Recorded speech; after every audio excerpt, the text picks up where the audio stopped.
couple of weeks ago I made a video about anxiety and loneliness. It's something that I've suffered with for quite a while, and the response from you guys was really amazing. Every single comment I got was really positive and was sharing your experiences as well, and it made me feel a lot better because I was quite nervous about sharing that video, and it was just really lovely, and I felt like there was a little community being built. Like, it was just really lovely. And a lot of you said that you'd quite like to see a video on self-love, which is something that I've wanted to do for a really long time, so perfect. I think self-love is hard no matter who you are and no matter what's going on in your life, especially when you have mental illness. A lot of the time when you have mental illness, everything is pretty hard. Self-love in particular can be really tough. But I think just thinking about ways that you want to show yourself love, thinking of things that would make you happy, that's a really good place to start. And so that's where I've started today. I've got 10 different things, 10 different ways that I like to show self-love. Something I really love doing is going to a coffee shop and getting a takeaway coffee and just going and sitting somewhere by myself with it. It's just one of those little things in life that I just love doing. There's something really comforting about getting a coffee in like a paper cup and just going and sitting on the beach or sitting in a park and just drinking it. I don't know why. It's just something I really love doing. For a long time I didn't let myself do it because I was so anxious about somebody that I know seeing me and thinking I was really weird for being by myself. That's something I've kind of learnt to overcome. Makes me a bit nervous still, but it's something that I've just been like, you know what, I really like doing that. It's something that I like doing, so I'm going to do it. And that's what self-love's all about, I think.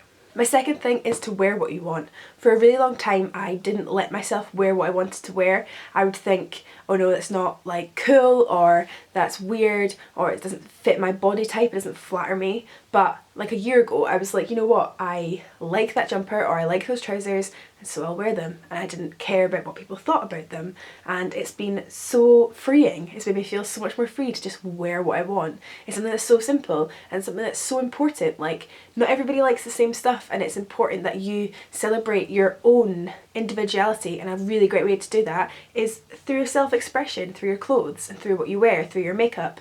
Maybe it's something that, like, as I've got older, as I've come out of school, I don't care as much about it, but it's just really important to me that I get to wear what I want to wear because I like the style of it, and there's no there's no external pressure. It makes me feel so much more free being able to just decide what I want to wear. It sounds so silly, but I think it's something that's worth thinking about. Like, do you wear the clothes you wear because you like them or because you think that you should wear them? Another really important thing to do is to take days off and not have any plans on those days. I've been quite rubbish at doing this recently, and every day that I have off, every day that I'm not at work or college, I think I've got to film YouTube videos, or I've got to do this, I've got to do that. There's always something that I feel like I've got to do. I've not had a day in a really long time where I've just sat in bed and read a book, and that is something that I'd quite like to do.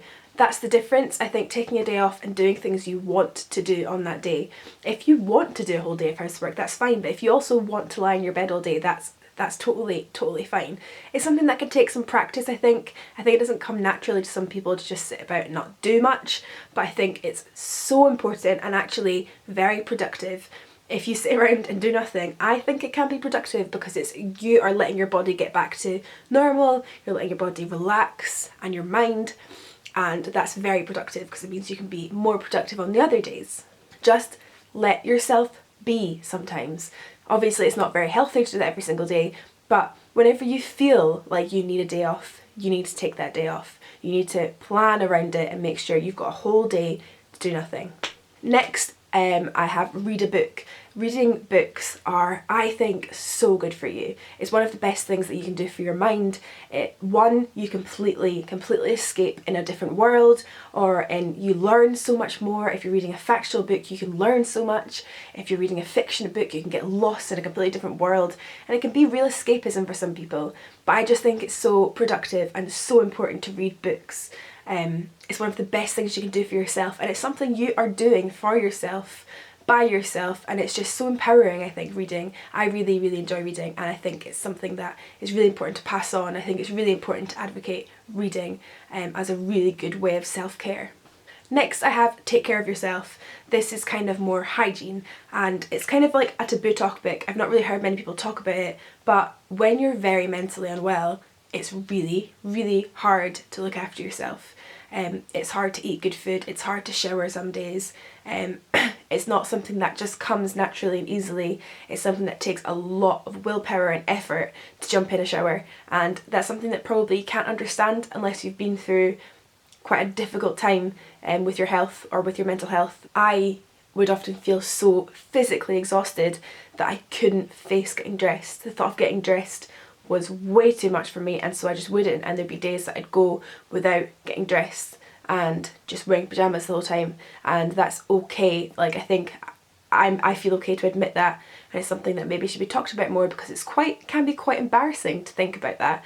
But I think it's important that we take our time and we don't rush. In order to take care of yourself, if you need a whole day off a week to properly clean yourself, to properly prepare meals, to drink lots of water, it's really important that you do that. If it overwhelms you to think of having to come home after a day of work and make a nice meal and shower and like do all this stuff, then you don't need to let it overwhelm you. Take a day off, like one day at the weekend. Make sure that you have a whole 5 hours free so that you can do all those things. I know that it's not actually that easy. I know it's not that easy to stay on top of your self-care when you're feeling just so down or so anxious and you feel like you can't barely move, but it's something that's so important. I think it's just important to find out how your self-care works. Only you can find that out, and kind of play around with things and see what works best for you.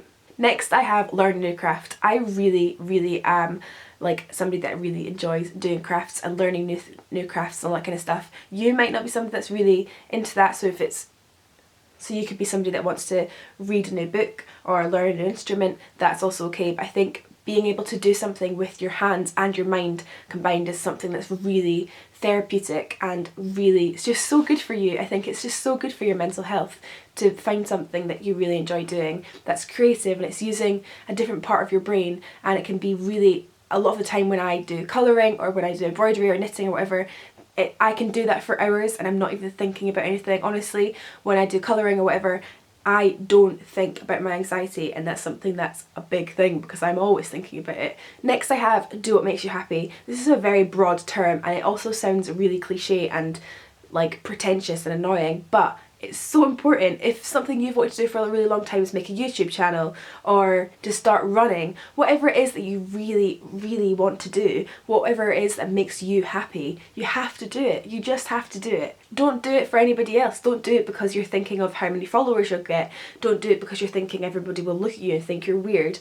Don't do it for anybody else. Do it for yourself. In terms of a YouTube channel, I wanted to create one for so long and it took so much courage, and it's so scary. Of course it's so scary to start a YouTube channel and start talking to loads of people online and basically share your life and share your diary, but if it's something you want to do, you really have to do it. It's such a great way to show self-love and just say, I don't care what anybody else thinks because I'm not hurting anybody and it's going to make me happy, so make sure you have to do that.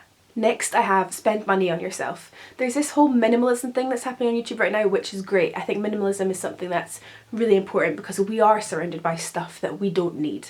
Looking around my room right now, there are so many things that I don't need, but I just have. However, I think it is really important to not feel guilty whenever you spend money on yourself. You are so important. You should treat yourself, whether it's making a £30 order on bath bombs online, or whether it's buying yourself a new book or buying yourself a new outfit. It feels really nice sometimes, and I'm not saying that you should have to buy things in order to be happy. Of course I'm not saying that. Money definitely doesn't buy happiness, but I think it's actually really important to be able to not feel guilty about spending money on yourself and let yourself just buy something new for yourself, not for anybody else. It's not selfish and you shouldn't feel guilty for it. It's something that's just really nice to do for yourself sometimes. Next, I have listen to your body and listen to what it's telling you. This is something that's quite hard and I think takes some practice, but I've been doing this recently quite a lot, and if I'm having a panic attack, if I'm not feeling well, if I'm just not that great, I will stop and I'll close my eyes and I'll think, what part of my body is in pain or uncomfortable? Have I had enough sleep? What is my body trying to tell me? What symptoms am I having? Have I eaten recently? Have I slept recently? Have I showered recently? All these things are so important. Just stop and take a minute and focus on your body and focus on the individual parts of your body. If your feet are in pain, you need to rest for a while. If your tummy's in pain, maybe you should eat something. All these things, I know it sounds so simple, and to a lot of you it might sound like, yeah, I do that all the time, but it's actually, when you're suffering with anxiety, it's something that's really often overlooked, and you think you're just feeling anxious for no reason, and sometimes it is actually because you've not eaten or because you've not slept. So I think listening to your body is so, so important. And the last thing I have on this list is to write a journal. This is something that's constantly drilled into everybody, and I've recently discovered why. Because I started a course in counselling, something we have to do is keep a journal, and oh my god, it's helped me so much. I've realised so much. I've realised the patterns that my mind does. I've realised the way that I treat people and the way that I communicate with other people, the way I communicate with myself. It's really opened my eyes to a lot of things, and to a lot of things in with my mental health, with my family, with my friends. It's made me realise so much about my life, and that's just by writing my thoughts and not thinking about them, and at the end reading back what I've written and being like, oh my god. It's also something that can take a lot of willpower and a lot of energy to constantly write and write how you're feeling. It can feel a bit overwhelming, so if you are going to start a journal, I think don't put any pressure on yourself to write in it every day or any of that kind of stuff. Just whenever you feel like it, whenever you've got a spare 10 minutes and you're a bit bored, I think writing it down, or whenever you're feeling really anxious, really upset, really angry, writing in it. And I know this is like rule one of mental health, like everybody always tells you to write a journal, and I think a lot of the time people look past it, but it is so, honestly, do it and then come back to me and tell me how much it helped, because I just love it. I think it's great. So these are my 10 ways to show self-love. I know not all of them might work for you. It's very individual. I think self-love is something that's very, it's a journey that people go on, and it can take a really long time, and it's a lot of trial and error and seeing what works for you and seeing what your lifestyle can fit in. But I think I just wanted to make this video to make you think about your self-love and self-care, and think, what could you change? What's something that you've been wanting to do for a long time and haven't done, and making sure you do it. I think just taking the pressure off yourself and just letting yourself be for a while is the best way to show self-love. But anyway, thank you very much for watching this video, and I'll see you soon. Bye!